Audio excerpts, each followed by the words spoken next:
बिस्मिल्लाहिर्रहमानिर्रहीम। अस्सलामुअलैकुम दोस्तों, मेरा नाम आसिफ खान और आप देख रहे हैं इंडियन मुस्लिम।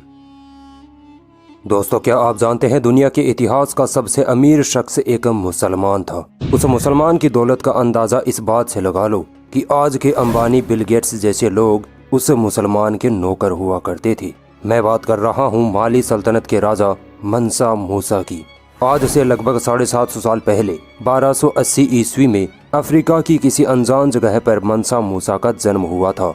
33 साल की उम्र में मंसा मूसा अबू बकर द्वितीय के बाद सन 1312 ईस्वी में माली सल्तनत का राजा बना। मंसा मूसा का साम्राज्य अफ्रीका के कई देशों में फैला था। आज के Mauritania, Senegal, Gambia, Guinea, Burkina, Mali, Niger, Chad और नाइजीरिया तब मूसा की सल्तनत के हिस्से हुआ करते थे। मंसा मूसा अपने साम्राज्य से ज्यादा अपनी दयालुता और अपनी असीमित दौलत की वजह से मशहूर हुआ। मंसा मूसा के पास इतनी दौलत थी कि आज के दौर में इसका हिसाब किताब भी नहीं लगाया जा सकता। फिर भी एक अंदाजे के मुताबिक मंसा मूसा के पास 4 लाख मिलियन डॉलर के बराबर की दौलत थी। मंसा मूसा के माली साम्राज्य में नमक और सोने का व्यापार सबसे ज्यादा हुआ करता था। ये वो वक्त था जब यूरोपियन देश गरीबी की वजह से गृह युद्ध की चपेट में थे और माली साम्राज्य का स्वर्णिम युग चल रहा था। माना जाता है कि मूसा का पश्चिमी अफ्रीकी साम्राज्य दुनिया में सोने का सबसे बड़ा उत्पादक राज्य था, वो भी ऐसे समय में जब दुनिया में तेजी से सोने की मांग बढ़ रही थी। अनुमान के मुताबिक एक साल में माली साम्राज्य में लगभग 1000 किलो सोने का उत्पादन किया जाता था। मंसा मूसा के दौर की सबसे मशहूर कहानी है उसकी हज यात्रा।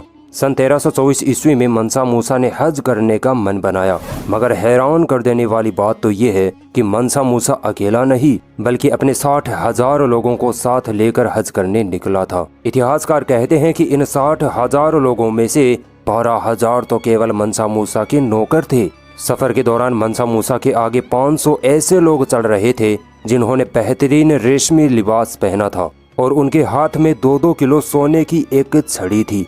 इस काफिले में कई सौ घोड़े और ऊंट थे। 80 ऊंट तो ऐसे थे जिनमें से हर एक ऊंट पर 136 किलो सोना लदा था। मंसा मूसा के इस सफर में जब भी कभी जुमा आता तो मंसा मूसा हर जुमे को ठहर कर एक मस्जिद बनाने का हुक्म देता। जहां जहां से मंसा मूसा का ये काफिला गुजरा, लोगों की आंखें फटी की फटी रह गई। मंसा मूसा का ये काफिला मिस्र की राजधानी काहिरा से भी होकर गुजरा। मंसा मूसा ने काहिरा के गरीबों को देखकर सोने के सिक्के सड़कों पर बिखेर दिए। मिस्र के लोग रातों रात अमीर हो गए, जिसकी वजह से मिस्र में महंगाई आसमान छूने लगी। अपनी हज यात्रा से लौटने के बाद मंसा मूसा ने माली में कई मस्जिदें बनवाई, जिनमें से कुछ मस्जिदें आज भी मौजूद है। अपने खास शहर टिम्बुक्टू में भी मूसा ने स्कूल, विश्वविद्यालय, मदरसे आदि का निर्माण किया था। हज यात्रा से पहले मंसा मूसा को चंद देश ही जानते थे, मगर हज यात्रा के बाद पूरी दुनिया में मंसा मूसा के चर्चे होने लगे। मंसा मूसा की दौलत ने पूरी दुनिया के रोंगटे खड़े कर डाले थे। मंसा मूसा की अमीरी की किस्से जब यूरोप में फैले तो यूरोपियन लोगों को यकीन ही नहीं हुआ कि इतना अमीर भी कोई हो सकता है क्या। मगर जब यूरोपियन इतिहासकार मंसा मूसा के साम्राज्य में पहुंचे तो मंसा मूसा की दौलत को देखकर दंग रह गए और इसी वजह से सन 1375 ईस्वी में केटलन भाषा में यूरोपियन नेविगेटरों द्वारा बनाए गए केटलन एटलस मानचित्र में मंसा मूसा को दिखाया गया। स्पेनिश कार्टोग्राफर अब्राहम क्रेस्कस द्वारा बनाए गए इस एटलस मानचित्र में हाथ में सोने का सिक्का और सोने की छड़ी पकड़े, सर पर सोने का ताज पहने और सोने के सिंहासन पर बैठे मंसा मूसा को चित्रित किया गया है। केटलन एटलस वो मानचित्र है जिसमें इतिहास की उन जगहों को दर्शाया गया है जहां यूरोपियन लोग गए थे।